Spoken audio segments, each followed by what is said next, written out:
Je vous le dis en vérité, il y avait plusieurs veuves en Israël du temps d'Élie, lorsque le ciel fut fermé 3 ans et 6 mois, et qu'il eut une grande famine sur toute la terre. Et cependant Élie ne fut envoyé vers aucune d'elles, si ce n'est vers une femme veuve à Sarepta dans le pays de Sidon.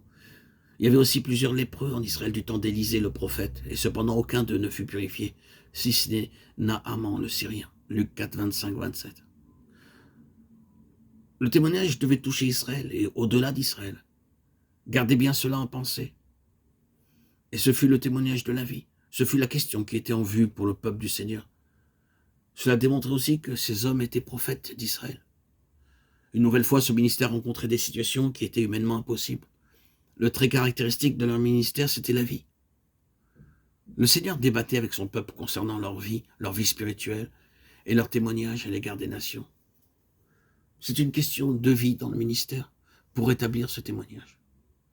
Et il devenait nécessaire qu'ils soient continuellement confrontés à des situations humainement impossibles et qui ne pourraient être réglées que d'une manière divine. Maintenant, dans ces deux hommes, bien sûr, vous avez en type Christ et l'Église. Christ est représenté par Élie, parvenant finalement au Jourdain et du Jourdain allant vers la gloire. Et lors de son ascension, son manteau tomba sur son successeur. L'Église est représentée par Élisée, saisissant le ministère du Seigneur glorifié et élevé dans la puissance de son esprit, accomplissant ses propres paroles. En vérité, je vous le dis, celui qui croit en moi fera aussi les œuvres que je fais. Il en fera de plus grandes parce que je m'en vais au Père. Jean 14, 12. Que représente Élisée? Nous avons dit qu'il représente l'Église, mais nous devons être plus précis que cela. Il représente le ministère de l'Église sur la base du Saint-Esprit présent dans l'Église, mettant en évidence toutes les valeurs, toutes les potentialités de la résurrection, de l'ascension, de la glorification de Christ. Vous voyez qu'ils sont allés tous deux au Jourdain, ils ont tous les deux traversé le Jourdain, l'un avec l'autre, en employant le langage du Nouveau Testament, l'un dans l'autre. Sur l'autre rive du Jourdain a eu lieu la glorieuse ascension du Maître. Alors le successeur, ramassant le manteau, recevant l'Esprit, s'est mis en marche pour manifester la puissance et les puissantes vertus de la vie de résurrection. Où est le Seigneur, le Dieu d'Élie? Il a été répondu de nombreuses fois à cette question à travers tous ceux qui étaient confrontés à des situations de mort. Si vous pouvez saisir cela, vous avez la clé pour tous ces incidents. Certaines personnes sont venues et ont appelé les fils des prophètes.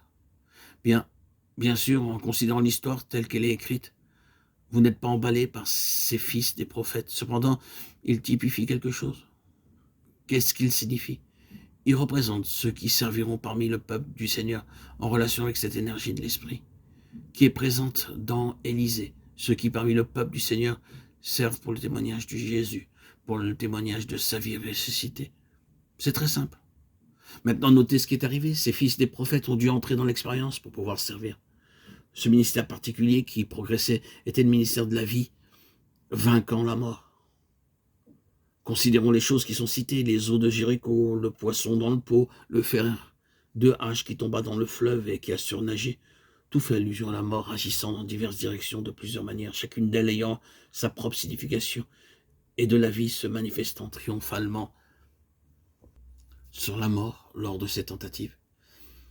Ces fils des prophètes ont eu l'expérience de tout cela, mais ils ont appris en étant terriblement éprouvés. Et chaque fois, il y avait cette attitude.